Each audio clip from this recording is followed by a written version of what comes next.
গ্রামটির নাম রামপুর। খুব সুন্দর, শান্ত, স্নিগ্ধ, সবুজে ভরা, মায়াবী তার রূপ। চারিদিকে গাছপালায় ভরা। যেমন তার রূপ, কেউ যদি মন দিয়ে তাকে অনুভব করে তবে এই গ্রামের প্রেমে পড়তে বাধ্য। চারিদিকে আমবাগান, চাষের জমি। এই গ্রামটিকে ভগবান যেন তার নিজের মনের মতো করে সাজিয়েছে। গ্রামের মানুষজনও খুব শান্ত, তাদের ব্যবহারও খুব নম্র ভদ্র। কিন্তু এই গ্রামে একদিন হঠাৎই একটা দুর্ঘটনা ঘটে গেল। আশা নামের একটি 21 বছরের মেয়ের বিয়ে হয়েছিল তার পাশের গ্রামে। শ্বশুর বাড়িতে স্বামীর সঙ্গে বনিবনা হয় না এবং শ্বশুর শাশুড়ির অত্যাচারে সে বাপের বাড়িতে চলে আসে। কিন্তু সেখানেও তার শান্তি নেই। সেখানে তার সৎ মা তার উপর অত্যাচার করত, তাকে দিয়ে সব কাজ করাতো। ভালো ঘর দেখে বিয়ে দিয়েছিল, আর দুদিন যেতে না যেতেই বাপের ঘরে ফেরত চলে এলি। বলি, বাপের ঘরে বসে আর কতদিন খাবি রে? অপয়া মেয়ে কোথাকার, জন্মের পর নিজের মাকে খেয়েছে, আর বিয়ের পর শ্বশুর ঘরে দুদিনও টিকতে পারলি না। আশা চুপচাপ সব কথাগুলো শুনে যায় আর চোখের জল ফেলে। আশার বাবা তাকে খুব ভালোবাসতো, কিন্তু স্ত্রীর মুখের ওপর প্রতিবাদ করার মতো সাহস তার কোনোদিনই ছিল না। এইভাবে দিনের পর দিন সৎ মায়ের কটু কথা ও অমানসিক অত্যাচার সে সহ্য করতে থাকে। একদিন ভোরবেলা বাড়ির পাশের আম বাগানে আশাকে গলায় দড়ি দেওয়া অবস্থায় গ্রামের লোকেরা দেখতে পায়। সঙ্গে সঙ্গে খবরটি সারা গ্রামে ছড়িয়ে পড়ে। তার বাবা ও সৎ মা এসে খুব কান্নাকাটি শুরু করে। কোথা থেকে সব কি হয়ে গেল রে মা? কিভাবে তোর এমন পরিণতি হলো রে?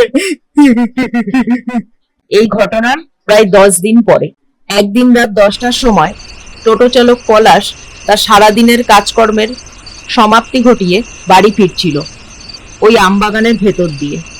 এই আমবাগানটা ধরে গেলে একটু তাড়াতাড়ি বাড়ি পৌঁছাতে পারবো। উফ, আজকে বড্ড দেরি হয়ে গেল, অনেক রাত হয়ে গেল। যখনই পলাশ ওই আমবাগানের মধ্যে প্রবেশ করলো তখন টোটোর লাইটটা একবার জ্বলছে আর নিচ্ছে। পলাশ সেসব কিছু পাত্তা না দিয়ে এগিয়ে যেতে শুরু করলো। হঠাৎই তার সারা শরীর ভারী হয়ে উঠলো। আমার শরীরে এরকম অস্বস্তি হচ্ছে কেন? এত রাস্তাঘাট টোটো চালিয়ে আসলাম, সারাদিন তো একদম ঠিকই ছিলাম। টোটোর লাইটটা বারবার যেন জ্বলছে আর নিচ্ছে। আমবাগানের একদম সামনে এসে আর টোটোটা যেন চলছে না, যেন আটকে গেল। পলাশের মনে হলো টোটোটা যেন পেছন থেকে কেউ টেনে ধরছে। কিছুতেই সে সামনে এগোতে পারছে না টোটো নিয়ে। রাস্তাটা প্রচন্ড অন্ধকার, কোনো লোকজন নেই।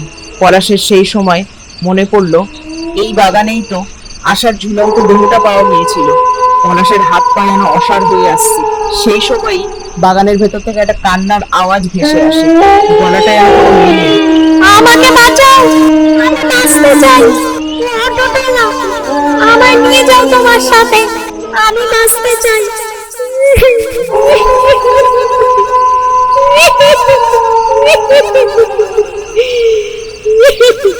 কান্নার শব্দটা যেন আরো তীব্র হয়ে ওঠে। পলাশ পরিষ্কার শুনতে পাচ্ছে কেউ যেন বলছে, আমি মরতে চাইনি, মরতে চাইনি আমি। পলাশ এমনিতে খুবই সাহসী, কিন্তু তবুও সে ভয়ে কাঁপছে। তার পাশে যেন আবছা একটা সাদা শাড়ি পরা কেউ যেন ঘুরে বেড়াচ্ছে। চারিদিক ঘুটঘুটে অন্ধকার, টোটোর লাইটটা জ্বলছে আর নিচ্ছে। পলাশ ভীষণ ভয় পেয়ে হনুমান চালিসা পাঠ করতে শুরু করে। শ্রী গুরু চরণ সরোজ রজ নিজ মনু মুকুর সুধারি বরণ রঘুবর বিমল যশ দায়ক ফলচারী।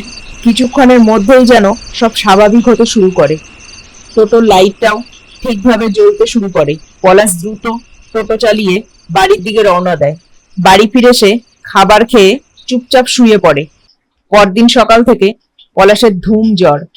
ডাক্তার, বদ্যি কেউ যেন পলাশের জ্বর কমাতে পারছে না। এইভাবে প্রায় 1 মাস চলার পর কিছুটা সুস্থ হয় পলাশ, কিন্তু তার চোখে মুখে যেন ভয়ের ছাপ থেকেই যায়। কি গো, সেই রাতে তুমি অত রাত করে বাড়ি ফিরলে, তারপর আমার সাথে কথা না বলে চুপচাপ শুয়ে পড়লে, আর তারপর থেকে তো 1 মাস ধরে তোমার এই অবস্থা, কি হয়েছিল গো সেদিন রাতে তোমার? পলাশ তার স্ত্রীকে সব খুলে বলল। পলাশের সাথে ঘটে যাওয়া এই ঘটনা গ্রামের সবাই জানতে পারলো। তারপর থেকে রাতে তো দূরের কথা, দিনের বেলাতেও কেউ ওই আমবাগানের মুখী হয় না। তারপর থেকে ওই আমবাগানটা ভুতুড়ে আমবাগান নামে পরিচিত।